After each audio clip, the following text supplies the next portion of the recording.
Bonjour à tous et bon sabbat dans le Seigneur. Sans plus tarder, je vous inviterai, en vue de commencer l'étude d'aujourd'hui, à vous prosterner avec moi pour que nous puissions demander à notre Dieu de nous conduire dans l'étude de sa sainte parole.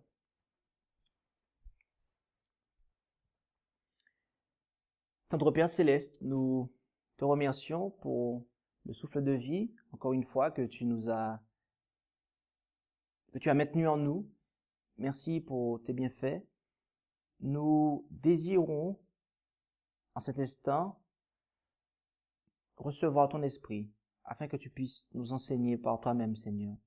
Que nous puissions voir ce que tu désires nous montrer, afin que nous puissions être des ouvriers, des instruments entre tes mains, qui soient maniables, malléables, de manière à accomplir ton œuvre. Que ces paroles puissent avoir du sens pour nous et que nous puissions ainsi nous qualifier pour rentrer dans ton royaume. Seigneur, que tu puisses parler à ton peuple ce matin et que je puisse être effacé et que ce puisse être toi, Seigneur, qui puisse convaincre de péché, de justice et de jugement. Et ce par ton esprit, Seigneur. Merci encore une fois, pour ta présence, car nous savons que tu es au milieu de nous et que tu le seras, et que toute chose puisse être faite, tout ce qui sera aussi dit, tout ce qui sera fait, tout ce qui sera dit, puisse être pour ta gloire, notre Père Céleste. Ce sont là les requêtes que nous avons fait monter vers toi, honorées par les mérites de Jésus-Christ. Amen.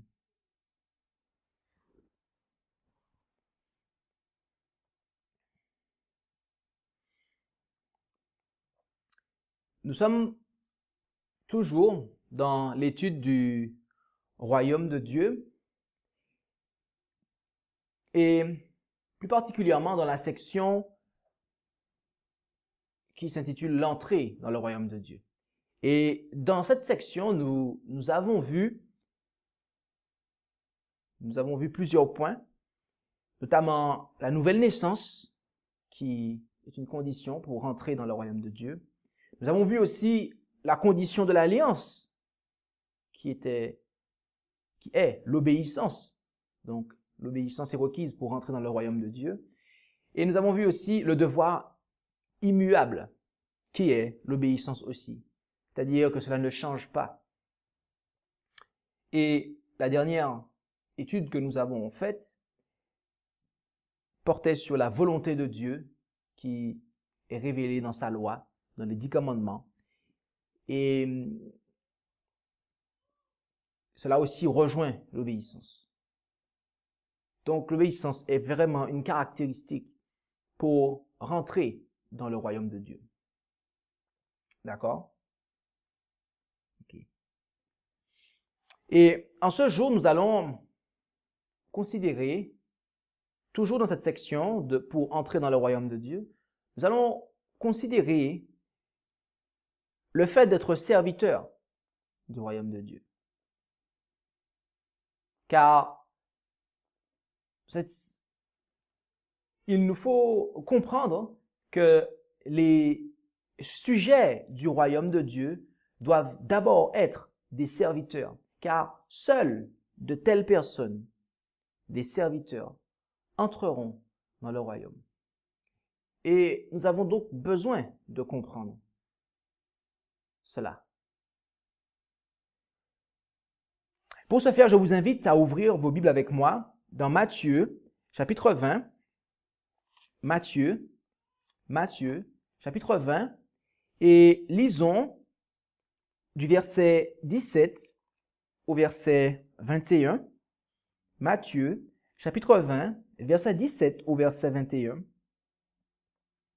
Matthieu, chapitre 20, verset 17 au verset 21, où il est dit « Et Jésus, montant à Jérusalem, prit à part sur le chemin ses 12 disciples et leur dit, nous montons à Jérusalem, et le Fils de l'homme sera livré aux principaux sacrificateurs et aux scribes, et ils le condamneront à la mort, et ils le livreront aux gentils, pour être moqué et fouetté et crucifié, mais il ressuscitera le troisième jour.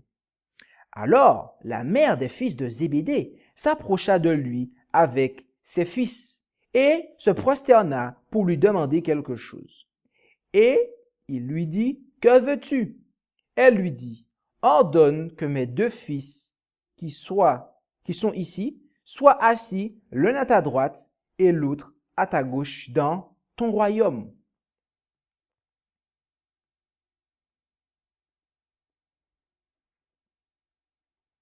Nous allons nous arrêter ici déjà.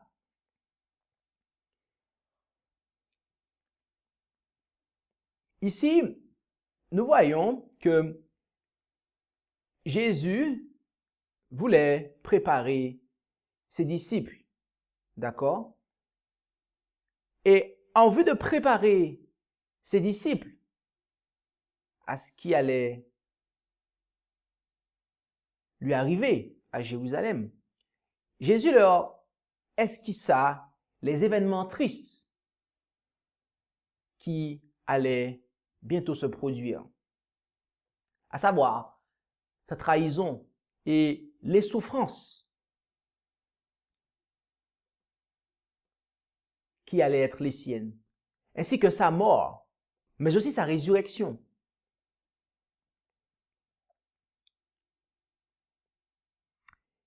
Donc, voilà comment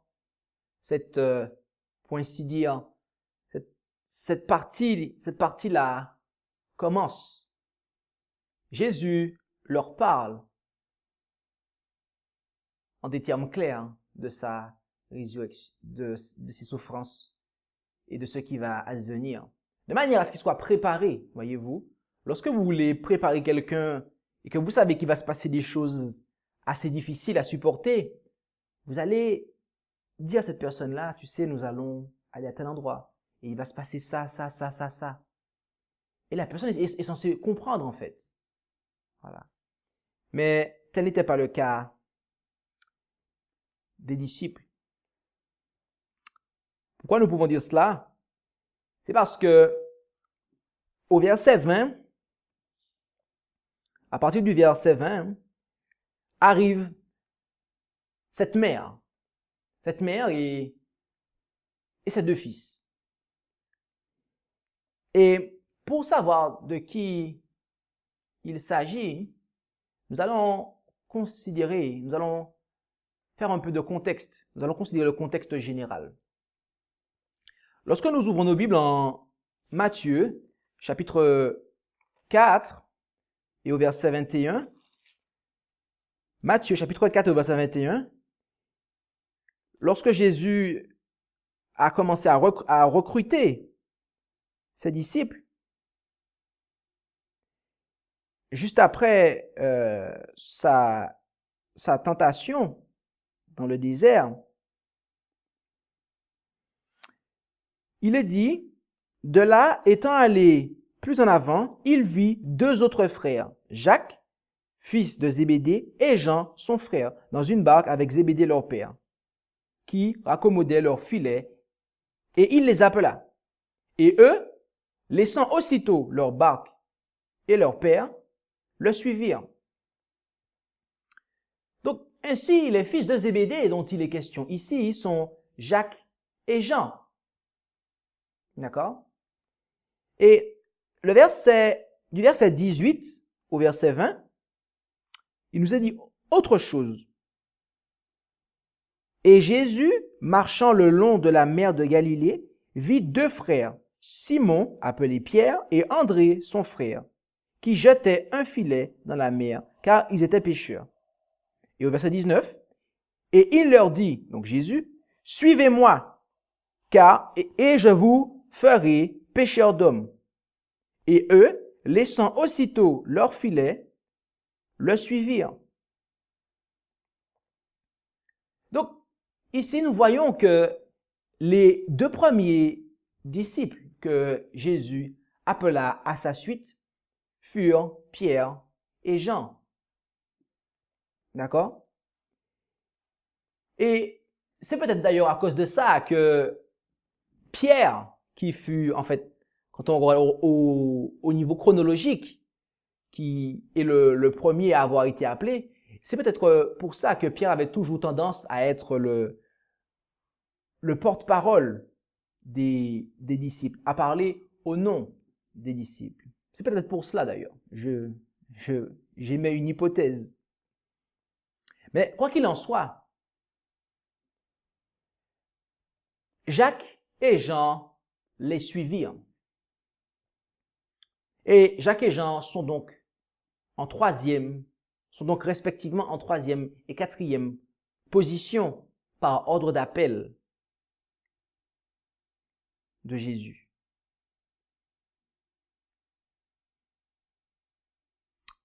Ainsi, les fils de Zébédée furent parmi les premiers disciples que Jésus appela. Et comme Pierre et André, Jacques et Jean abandonnèrent leur travail, mais aussi leur famille, pour suivre Jésus. Et c'est parce que le texte nous le dit. Ils abandonnèrent leur barque et leur père.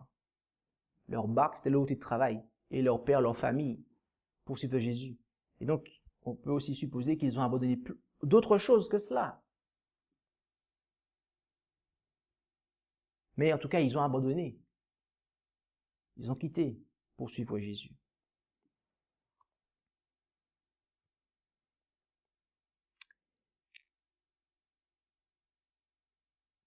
Et ce qu'il y a d'intéressant aussi, qu'il nous faut noter, c'est que un peu plus tôt, Jésus avait prononcé des paroles qui étaient chargées de sens. Et je vous invite à considérer ces paroles avec moi dans Matthieu, chapitre 19, au verset 27 à 30. Matthieu, chapitre 19, verset 27 à 30. Matthieu, chapitre 19, verset 27 à 30. Où il est dit, « Alors Pierre, prenant la parole, lui dit, « Voici, nous avons tout quitté et nous t'avons suivi. Que nous arrivera-t-il donc ?» Et Jésus leur dit, « Je vous dis en vérité, à vous qui m'avez suivi, que lorsque le Fils de l'homme sera assis sur le trône de sa gloire, dans le renouvellement qui doit arriver, vous aussi serez assis sur 12 trônes, jugeant les 12 tribus d'Israël. Et quiconque aura quitté des maisons, ou des frères, ou des sœurs, ou mères, ou pères, ou femmes, ou enfants, ou des champs, à cause de mon nom, en recevra 100 fois autant et héritera la vie éternelle. Mais plusieurs des premiers seront les derniers, et plusieurs des derniers seront les premiers. »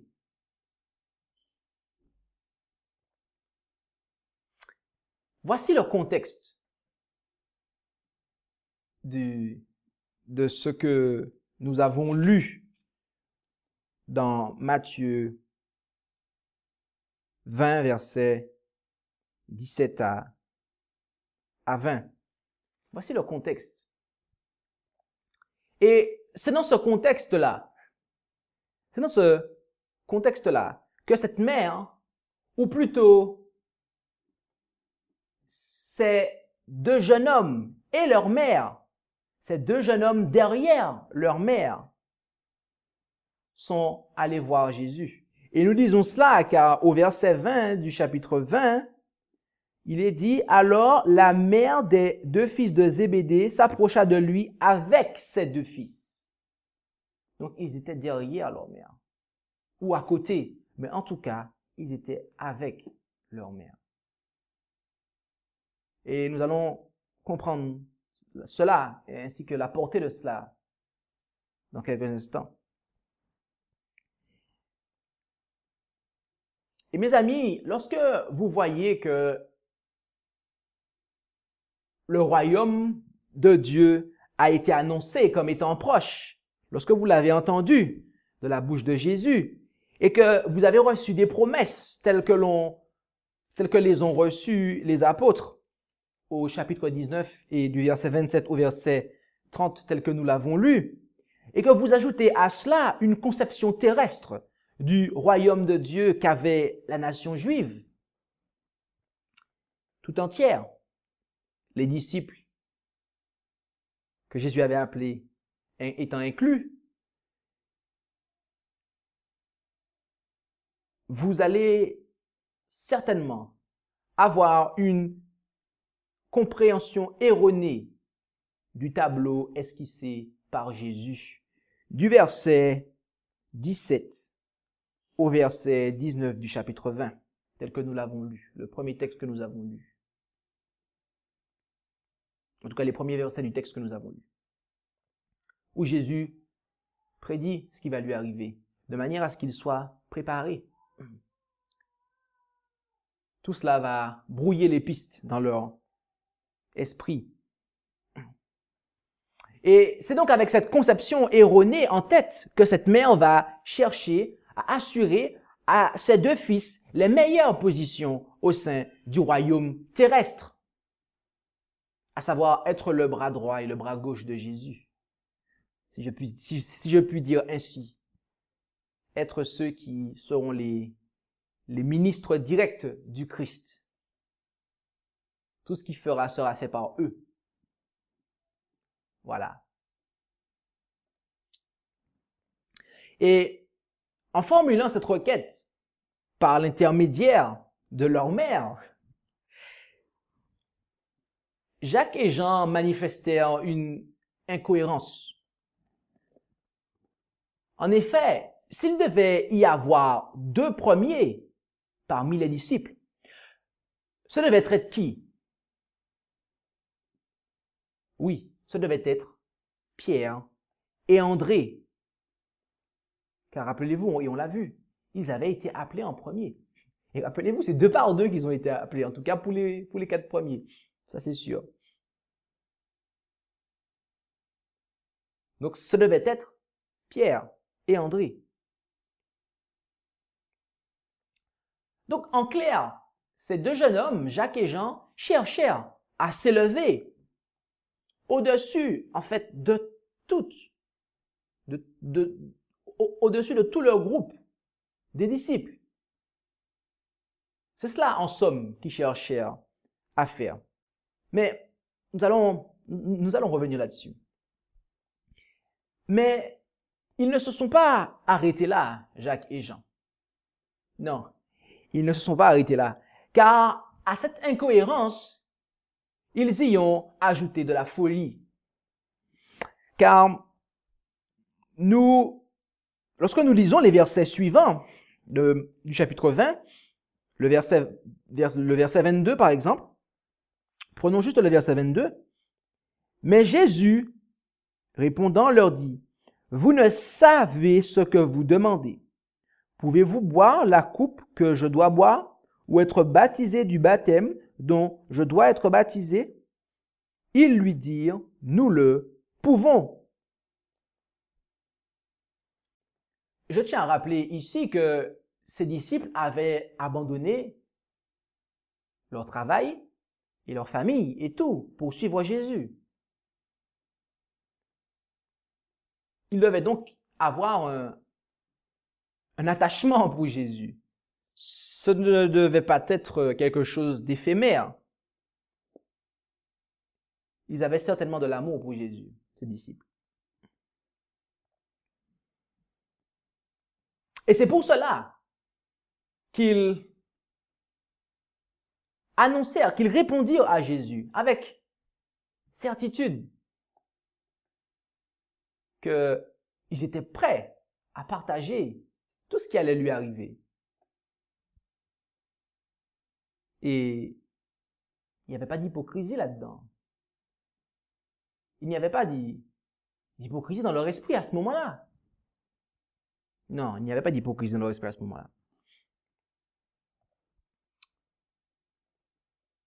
Mais Jésus leur a dit que vous ne savez pas ce que vous demandez. Et il va poursuivre en expliquant au verset 23. Et il leur dit, « Il est vrai que vous boirez ma coupe et que vous serez baptisés du baptême dont je dois être baptisé. mais d'être assis à ma droite et à ma gauche, ce n'est pas à moi de l'accorder.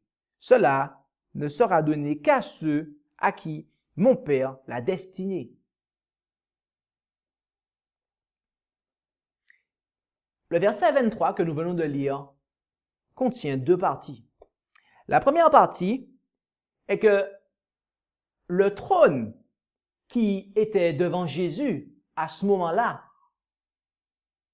ce trône, mes amis, était la croix du Calvaire. La croix du Calvaire sur laquelle Jésus allait être crucifié. Et ceux qui allaient régner à sa gauche et à sa droite furent les deux bandits qui furent crucifiés également de part et d'autre de la croix de Jésus.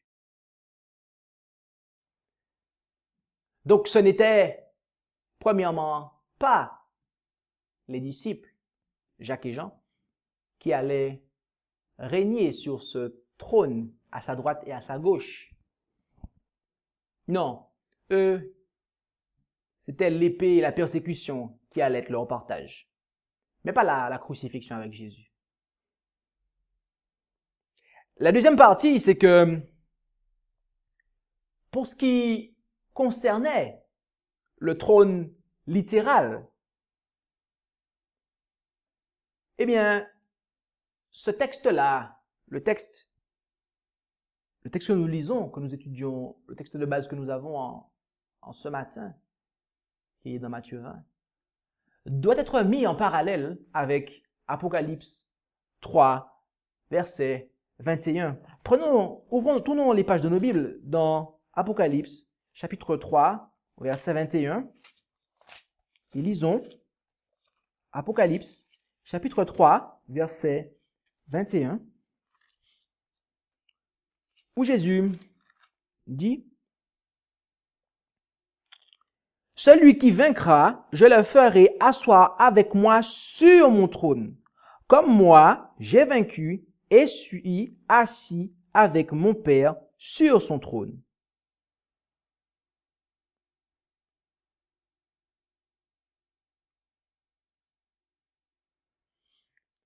Mes amis, force est de constater que Jacques et Jean étaient des Laodicéens. Jacques et Jean étaient des Laodicéens puisque les paroles de Jésus préfigurent.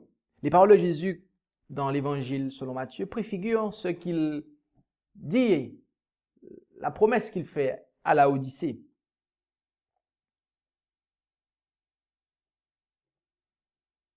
Et oui, Jésus leur fait comprendre.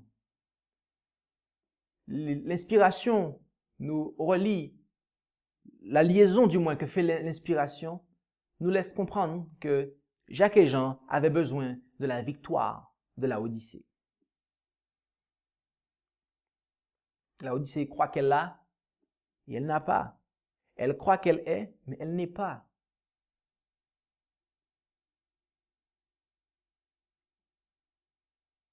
Ainsi, pour gouverner avec Christ, il fallait que Jacques et Jean obtiennent la même victoire que Jésus.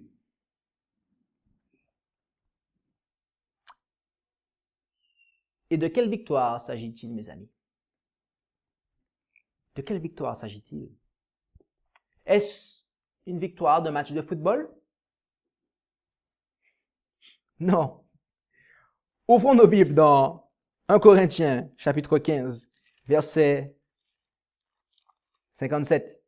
1 Corinthiens, chapitre 15, verset 57, où il est dit: « Mais grâce soit rendue à Dieu qui nous a donné la victoire par notre Seigneur Jésus-Christ. »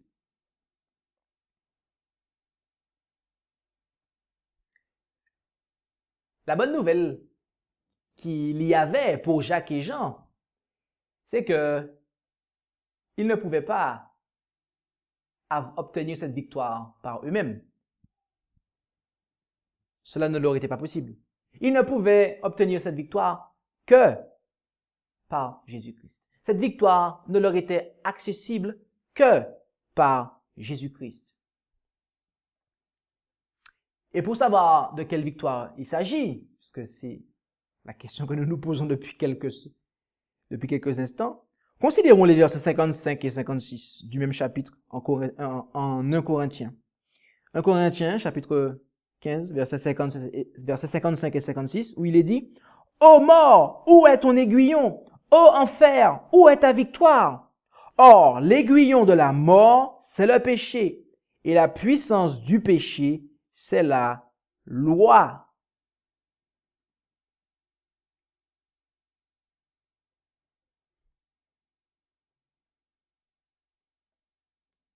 Qu'est-ce que cela nous dit, mes amis?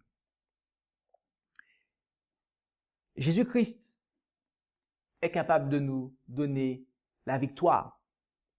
Et ce parce que il a été en conformité avec la loi de Dieu. Et donc, puisqu'il a été en conformité avec la loi de Dieu, Christ n'a pas péché, mes amis. Christ fut sans péché. Et puisque Christ fut sans péché, la mort n'avait pas de puissance sur lui. C'est pour ça qu'il n'est pas resté dans le tombeau. D'accord?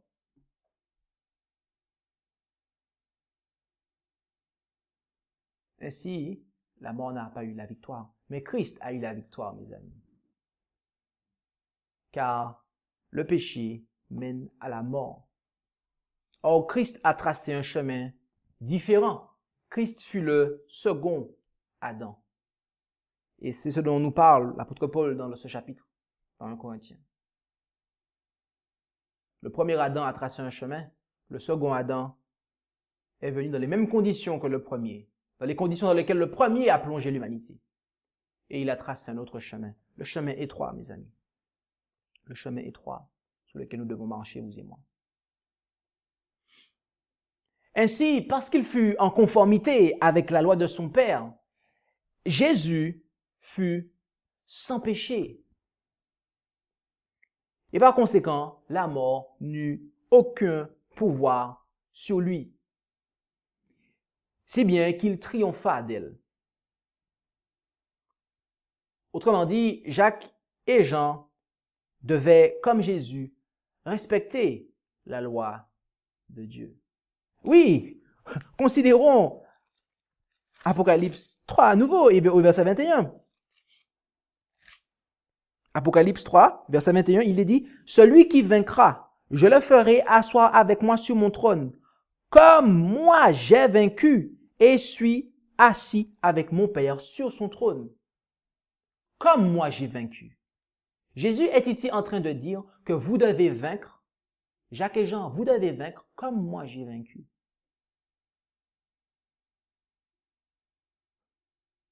Comme moi j'ai vaincu.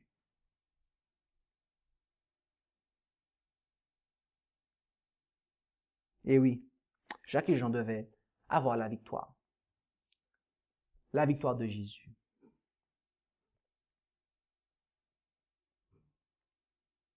Et qu'avons-nous vu la fois précédente dans notre étude du royaume de Dieu? Qu'avons-nous vu? Nous avons vu que la loi de Dieu, c'est-à-dire les 10 commandements, constituent la volonté de Dieu. OK?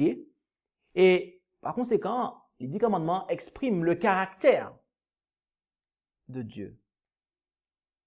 Ainsi, ces deux garçons devaient obtenir le caractère divin. Oui, le caractère divin même, mes amis. C'est ce que Jacques et Jean devaient obtenir. Et est-ce eux seulement? Non. Nous aussi, vous et moi, Dieu s'attend à ce que nous obtenions son caractère, mes amis, de manière à ce que nous puissions être à l'image de Dieu.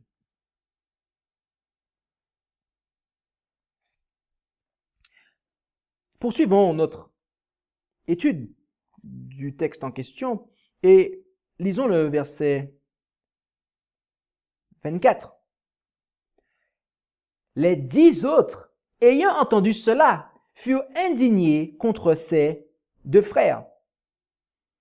Donc ici, nous voyons bien qu'ils avaient compris que les 2 frères étaient derrière cela, qu'ils s'étaient servis de leur mère. Ils avaient fait en quelque part un stratagème. Mais que leur mère avait aussi laissé ses enfants partir. Parce qu'ils n'avaient quand même... Jacques et Jean ayant quitté la maison, leur père avait moins de soutien pour l'aider à subvenir aux besoins de sa famille. Donc, en quelque part, la famille avait aussi fait des sacrifices. Mais, on voit bien que Jacques et Jean, ils sont pour quelque chose aussi.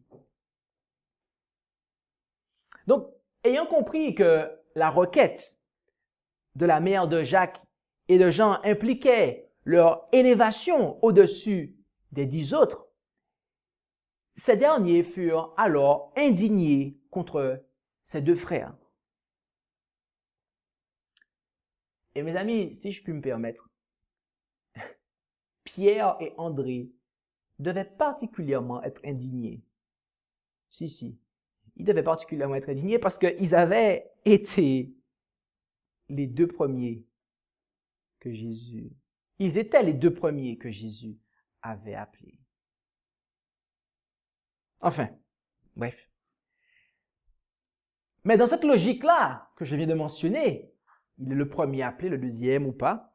Dans cette logique-là, ce devait être eux, Pierre et André, qui devaient occuper les positions que convoitaient Jacques et Jean. Mais là encore, il y avait une folie. Et poursuivons, lisons du verset 25 au verset 28. Et Jésus, les ayant appelés, leur dit, « Vous savez que les princes des nations les dominent et que les grands leur commandent avec autorité. Mais il n'en doit pas être ainsi parmi vous. Au contraire, quiconque voudra être grand parmi vous, qu'il soit votre serviteur. Et quiconque voudra être le premier entre vous, qu'il soit votre esclave. Comme le Fils de l'homme est venu, non pour être servi, mais pour servir et donner sa vie en rançon pour plusieurs. »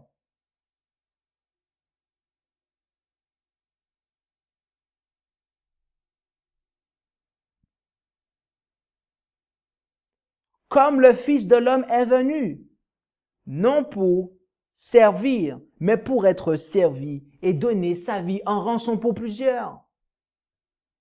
Voilà ce que Jésus voulait leur faire comprendre. Les disciples étaient tous à côté de la plaque, mes amis.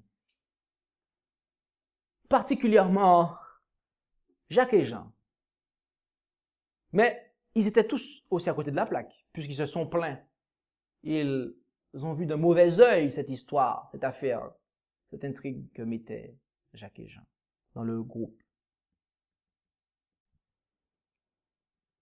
Mais ce qu'il y a d'intéressant ici, c'est que le problème n'est pas la grandeur, en fait, dans les paroles que Jésus, parce que c'est suffisamment explicite.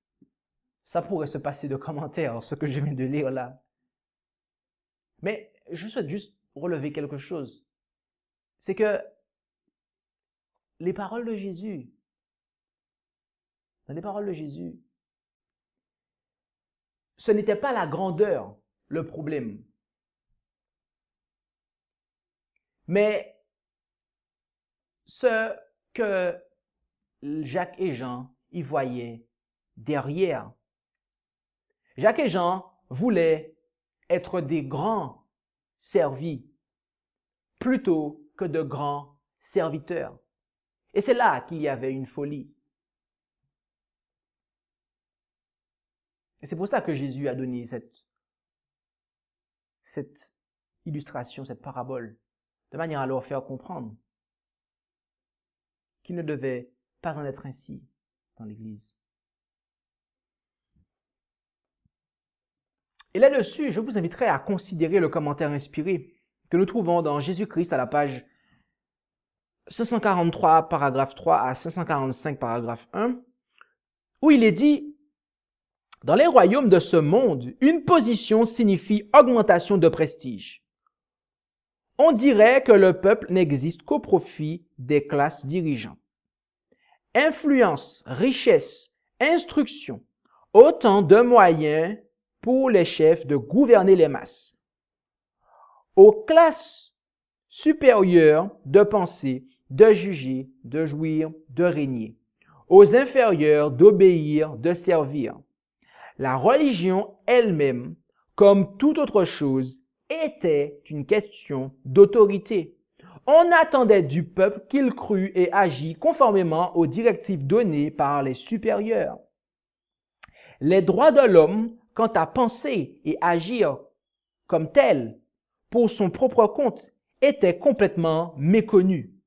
Le Christ voulait établir son royaume sur des principes différents.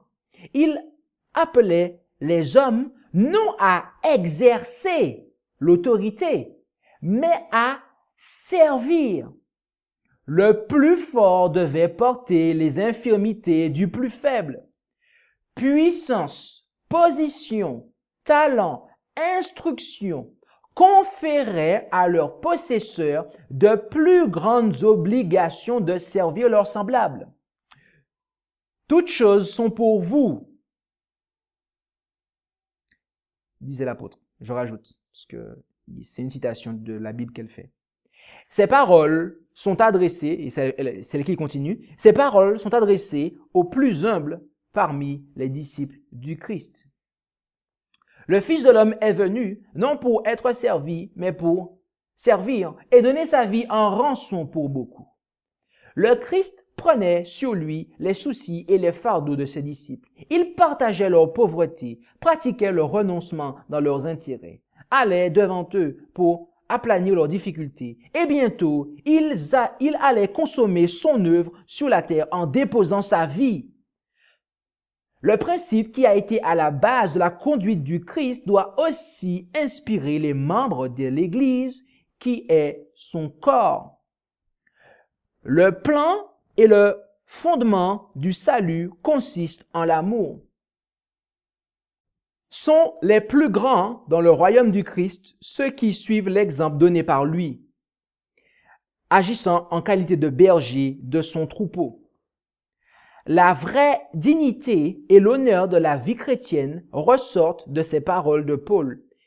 Bien que je sois libre à l'égard de tous, je me suis rendu le serviteur de tous, cherchant non mon avantage, mais celui du plus grand nombre, afin qu'ils soient sauvés. Dans les questions de conscience, l'âme doit être sans entrave. Personne ne doit dominer sous l'esprit de quelqu'un, se faire juge à sa place ou lui prescrire son devoir. Dieu accorde à chaque âme la liberté de penser et la possibilité de se conformer à ses convictions personnelles. Chacun de nous rendra compte à Dieu pour lui-même. Personne n'a le droit de confondre sa propre individualité dans celle d'un autre. Partout où un principe est en jeu, que chacun ait sa propre pensée, une pleine conviction. Et là, elle cite aussi les paroles de la Bible. Le royaume des cieux ne souffre aucune contrainte, aucune domination intolérante.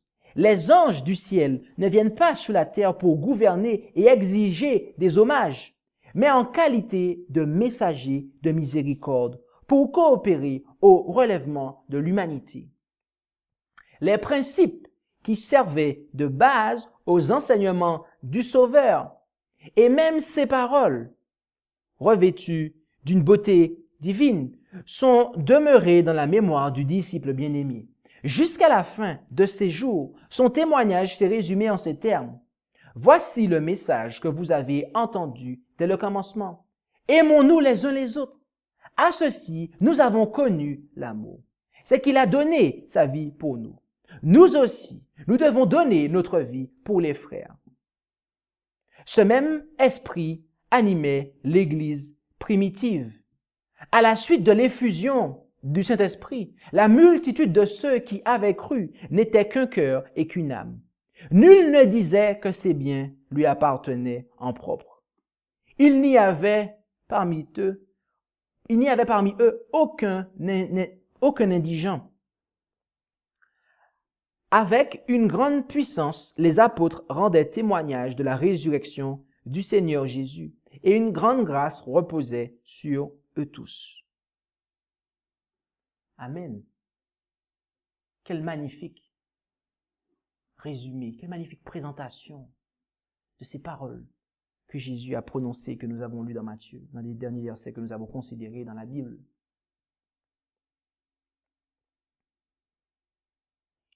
Ainsi, ceux qui veulent être les premiers dans l'Église, mes amis, doivent être de grands serviteurs de l'Église. C'est ce que Jésus enseigne. Jésus ne dit pas que ne cherchez pas à être premier. Il n'a jamais dit ça dans la Bible. Mais il a dit que ceux qui cherchent à être premiers, qu'ils soient votre esclave. Donc, en clair, ceux qui dans l'Église veulent occuper les premiers en place, eh bien, ils doivent être des serviteurs. Et s'ils veulent occuper une très grande place, ils doivent être de très grands serviteurs.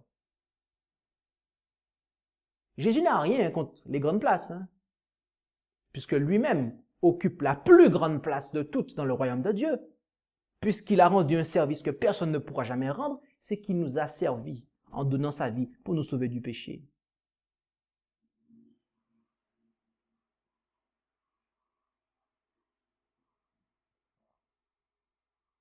Ainsi, Jésus n'est pas contre les grandes places. Mais Jésus est contre ceux qui veulent les grandes places et qui ne servent pas, mais qui veulent simplement exercer l'autorité.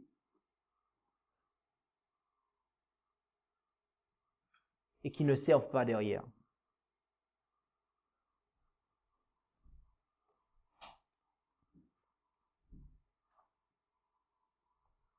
Et c'est notamment pour cela, mes amis, que l'un des mots signifiant pasteur en anglais, c'est-à-dire minister, signifie littéralement serviteur. C'est pour cela que l'apôtre Paul, et on l'a vu dans la déclaration d'Ellen White, qu'elle citait l'apôtre Paul, où l'apôtre Paul disait qu'il est libre à l'égard de tous, mais qu'il s'est fait serviteur, ou du moins esclave, je crois. Et c'est cela en fait. Lorsqu'on sert l'Église, mes amis, on agit à ce niveau-là. Comme l'apôtre Paul, dans certains domaines dans lesquels, pour le prendre un exemple, dans certains domaines, on agit en tant que pasteur, ministre, serviteur, un ministre. Ainsi, ceux qui conduisent le troupeau du Seigneur doivent être ses serviteurs.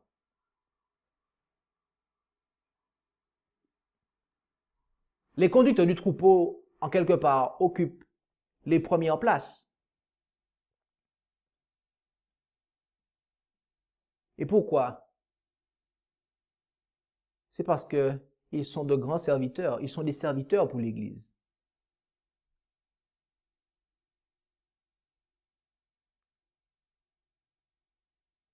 Ce qui, lorsque cela est en conformité avec les paroles de Jésus, lorsqu'on est serviteur, lorsqu'on est esclave, le fait d'être à la première place n'est pas un problème. Vous n'êtes pas d'accord?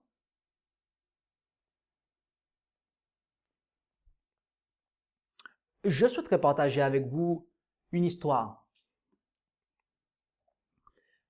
Après avoir quitté la voie spacieuse que propose la dénomination Pour rejoindre les sentiers d'autrefois, un jeune homme s'est mis au service des âmes égarées. Son objectif était d'encourager les premiers réformateurs. Mais plutôt que de poursuivre la réforme, certains se mirent à déformer la très sainte foi. Il comprit alors que son devoir était de poursuivre la réforme tout en freinant ceux qui s'étaient mis à déformer.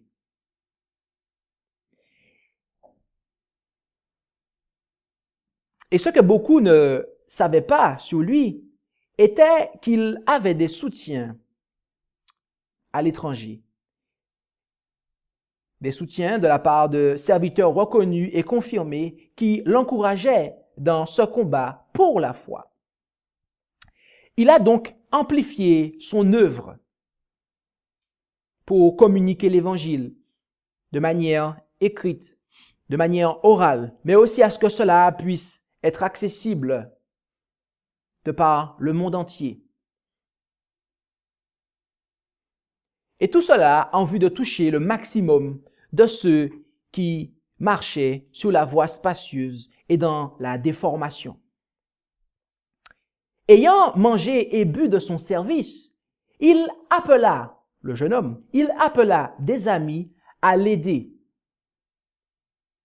lesquels s'engagèrent pour l'aider. Le jeune homme a donc accepté d'être aidé.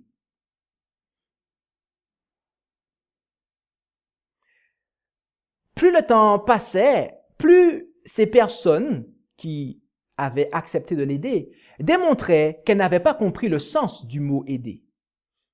En effet, dans les choses que le Seigneur avait placées entre ses mains de serviteurs, certains prirent des décisions sans même le consulter. Plutôt que de l'aider, cette manière de faire les a conduits à le supplanter. Le jeune serviteur a donc tâché de leur faire comprendre qu'ils s'étaient, eux, engagés à l'aider et non pas à le supplanter, ce qui n'était pas correct. Après avoir essayé de lui forcer la main pour le faire changer sa manière de penser, et ce sans succès, ces derniers lui ont alors répliqué qu'il était un gourou, un égoïste, un homme cherchant à s'élever au-dessus d'eux. Lui, qui les avait servis en leur présentant les beautés de la foi qu'ils ne connaissaient pas et qu'ils ont acceptées avec grande joie. Tout comme son sauveur, le moins qu'il pouvait attendre était d'être considéré parmi les premiers du fait qu'il fut, qu'il est et souhaite rester leur esclave. Mais tout comme Jacques et Jean, ces personnes voulurent les belles grandes premières places sans avoir été, mais aussi sans être des grands serviteurs pour les âmes égarées. Tout comme Jacques et Jean employèrent leur mère, ces personnes mirent en place des stratagèmes sur stratagèmes, afin que le jeune homme puisse accepter leur tentative de supplantation. Tout comme Jacques et Jean, leur conception du royaume de Dieu, de l'Église, n'était pas celle qu'avait Jésus. Car nous lisons dans Jésus-Christ, à la page 543, paragraphe 3, le Christ voulait établir son royaume sous des principes différents. Il appelait les hommes non à exercer l'autorité, mais à servir. Le plus fort devant porter les infirmités du plus faible. Puissance, position, talent, instruction conféraient à leurs possesseurs de plus grandes obligations de servir leurs semblables. Toutes choses sont pour vous. Ces paroles sont adressées aux plus humbles parmi les disciples du Christ.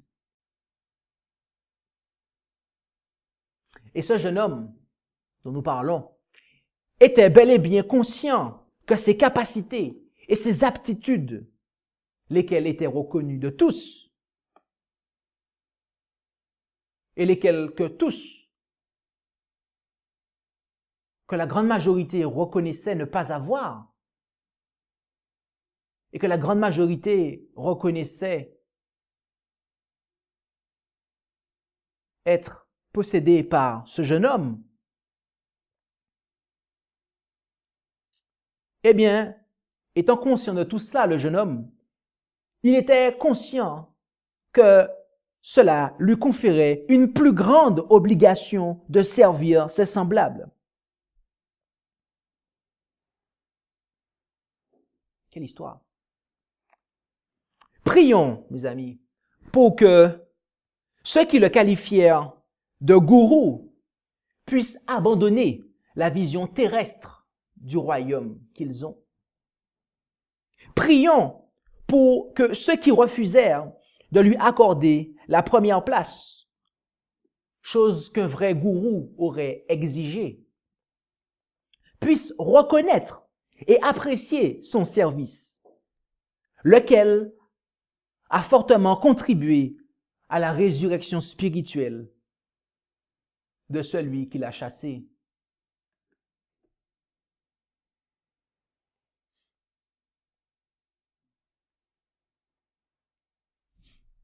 Quelle vision du royaume de Dieu avons-nous, mes amis?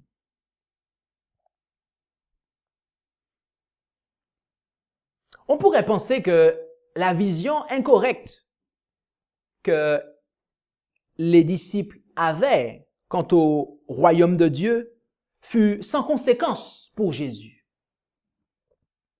Cela est faux. Cela est faux. Car c'est en raison de sa vision incorrecte du royaume de Dieu que Judas a trahi Jésus. C'est en raison de sa vision incorrecte sous le royaume de Dieu que Pierre a renié Jésus. Et c'est en raison de leur vision incorrecte sous le royaume de Dieu que l'ensemble des disciples laissèrent Jésus. Tous ensemble, mes amis, tous les disciples, ensemble, laissèrent Jésus au moment où celui-ci avait le plus besoin d'eux.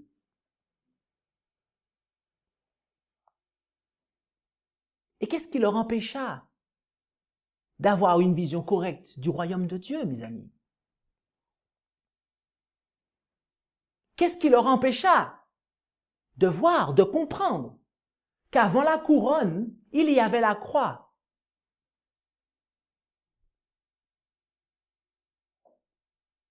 Qu'avant d'avoir la place qu'il voulait, qu'il devait d'abord servir.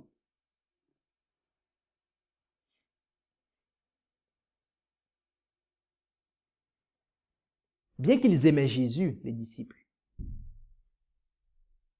ce qui leur empêcha de voir cela était leur ambition, leur envie d'exister aux yeux des autres.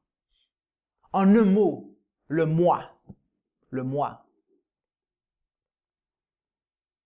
Et c'est le moi, mes amis.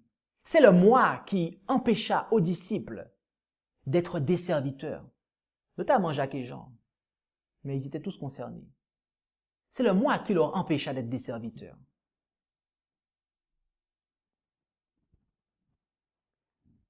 Est-ce qu'il en est de même aujourd'hui, mes amis?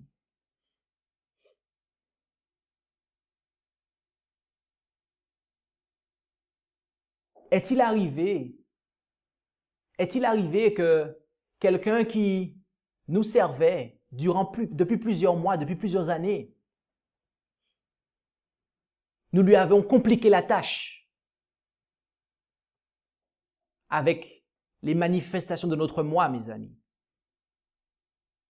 Si bien que ce serviteur-là, lorsqu'il a eu besoin de nous parce qu'il est passé par des moments difficiles, tout comme Jésus, nous l'avons abandonné au moment même où il avait le plus besoin de nous, mes amis.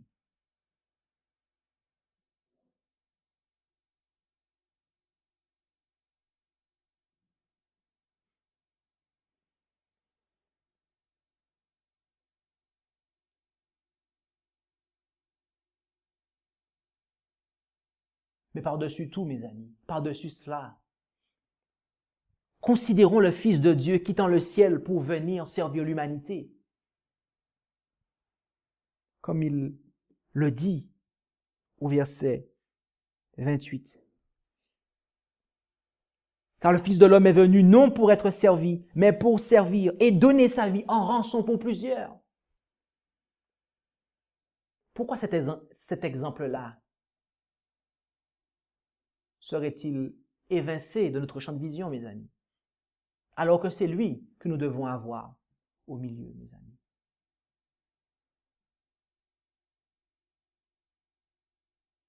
Comme Jésus, nous devons agir comme Jésus, mes amis.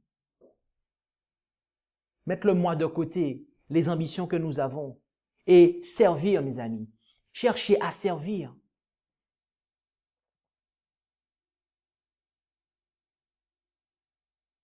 Et une fois que nous servons, mes amis, automatiquement, les personnes qui ont un esprit plus ou moins équilibré, ces personnes-là, normalement, vous donnent les premières places. Voyez-vous? Et c'est intéressant de voir cela. Car Jésus, voyez-vous, lorsqu'il a commencé son ministère, donc son service, lorsqu'il a commencé son service, des gens se sont rapprochés de lui. Voyez-vous? Et on l'a même accueilli. On l'a accueilli lorsqu'il est entré à Jérusalem. Hosanna, le fils de David. Béni soit celui qui vient dans le nom du Seigneur. Il a été à la première place, Jésus. Mais à la fin, mes amis, lorsqu'il a dû être en tête, à la première place pour offrir le sacrifice, mes amis, personne n'était là. Personne n'était là pour le servir, mes amis. Personne n'était là pour le servir. L'ego était ce qui remplissait les cœurs. Le moi. Et mes amis, lorsque nous permettons à l'ego de nous empêcher de servir un serviteur, notamment, de servir tout simplement, mais notamment aussi de servir un serviteur, quelqu'un qui nous sert. Lorsque nous permettons à l'ego de nous empêcher de servir un serviteur au moment où il a besoin de nous, au moment où il est en difficulté. Car ce que Jésus avait demandé, c'était quoi? C'était de prier avec lui.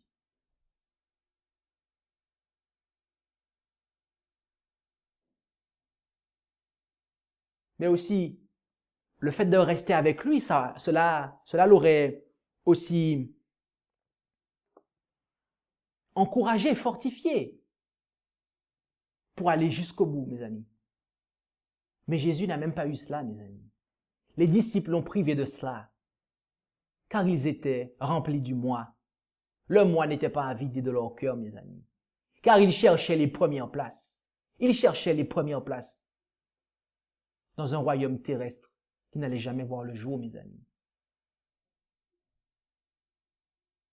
Dans la conception dans la conception qu'ils avaient du royaume, cette conception-là n'allait jamais être exécutée, mes amis. Si bien que Jésus, avec sa foi, il a dû faire sans ces personnes-là. Il s'est passé de leurs encouragements, mes amis.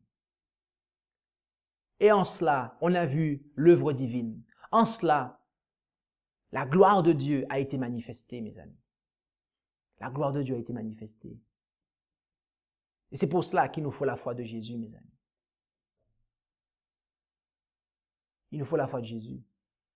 Parce que lorsque les gens qui vous disent être vos serviteurs, les gens qui acceptent de vous aider et qui vous supplantent, et qui ne vous aident pas en réalité dans leur envie de vous supplanter, et que ces personnes-là vous abandonnent, mes amis.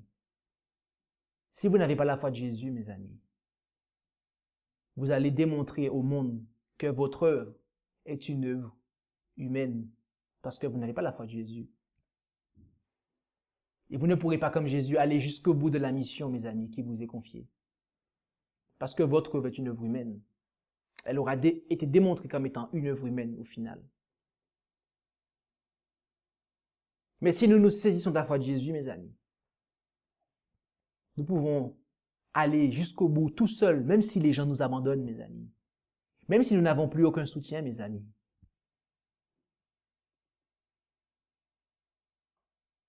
Jésus avait du soutien, mais le soutien n'était pas visible. Il savait que son Père agréait ce qu'il faisait, mes amis. Bien qu'il était en train d'expérimenter la séparation d'avec le Père, parce qu'il portait le péché de l'humanité. Mais il savait que le ciel, en s'appuyant sur la parole, il savait que le ciel était avec lui, mes amis. De même,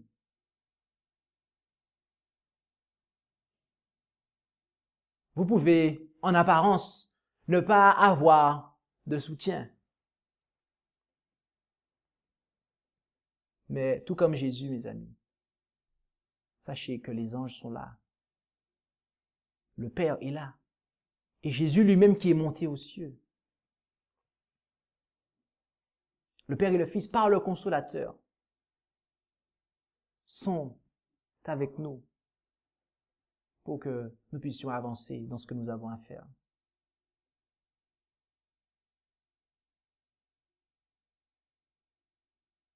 Mais c'est cela, être serviteur. Et c'est ce qui nous permettra, c'est ce que nous devons être, dans ce sens-là, des serviteurs, de manière à pouvoir rentrer dans le royaume, mes amis. Car si nous restons des Jacques et des Jean, si vous et moi avons manifesté l'esprit de Jacques et de Jean, et que nous leur restons, et que nous ne nous repentons pas de ne pas avoir servi des gens lorsqu'ils avaient besoin de nous, mes amis, tout comme Jacques et Jean l'ont fait, les disciples l'ont fait avec Jésus, nous n'entrerons pas dans le royaume de Dieu, mes amis. C'est après qu'ils eurent compris cela, mes amis. C'est après qu'ils eurent compris cela que le Saint-Esprit a été déversé sur eux en plénitude, mes amis. Tant qu'ils n'avaient pas compris cela, tant qu'ils n'avaient pas compris qu'ils devaient servir, mes amis, l'Esprit n'a pas été répandu sur eux.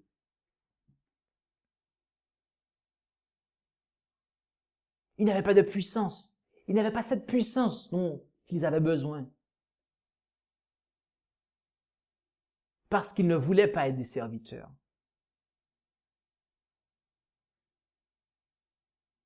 Tout ce qu'ils voulaient, c'était pouvoir dominer,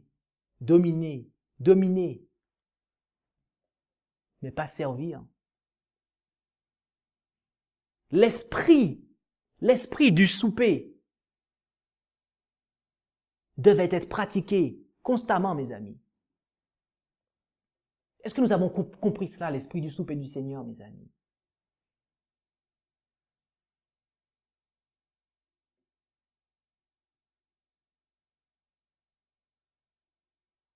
Le pain, le vin et le lavement des pieds, mes amis. Le lavement des pieds d'abord et le pain et le vin ensuite. Parce que c'est cela en fait. C'est ce dont nous parlons aujourd'hui. C'est le service, mes amis.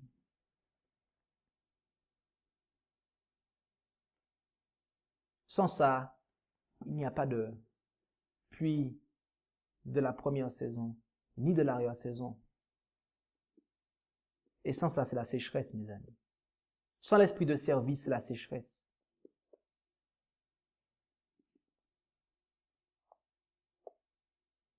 Que le Seigneur puisse nous aider à regarder à son Fils, Jésus.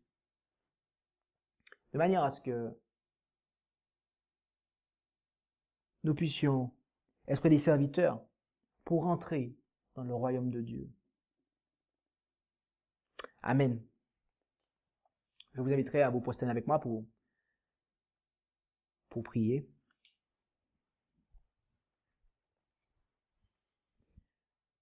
Notre Dieu, notre Père, nous te remercions pour ces paroles. Merci pour cet enseignement que tu nous donnes concernant le royaume, ton royaume, et le fait que tu veux que chacun des sujets, chaque membre de ton royaume soit des serviteurs, à l'image de Christ qui a servi l'humanité, Seigneur. Que nous puissions comprendre ces choses et que nous puissions aussi reconnaître les gens qui te servent. Que nous puissions reconnaître que ceux qui servent,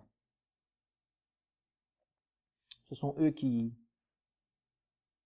ont les grandes places selon l'esprit et la pensée de ce que Jésus a dit.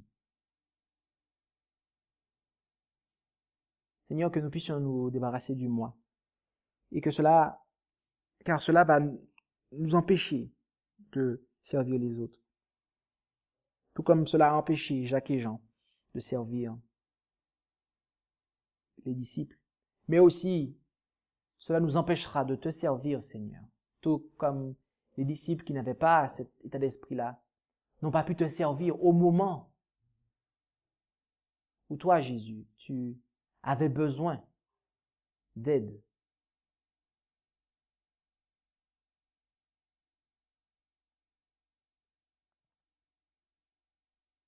Que nous puissions avoir une vision, ta vision, ô notre Père, du royaume, de ton royaume. Et non pas une vision terrestre, une vision incorrecte, mais que nous puissions avoir la bonne vision du royaume. De manière à ce que nous puissions servir en conséquence. Car si nous avons une vision incorrecte, nous ne pourrons pas être de bons serviteurs.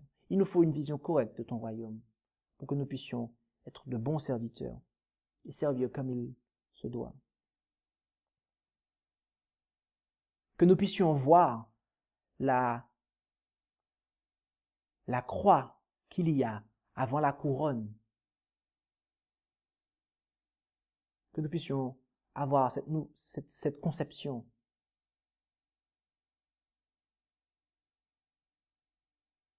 telle que Jésus nous l'a enseigné, tendre Père.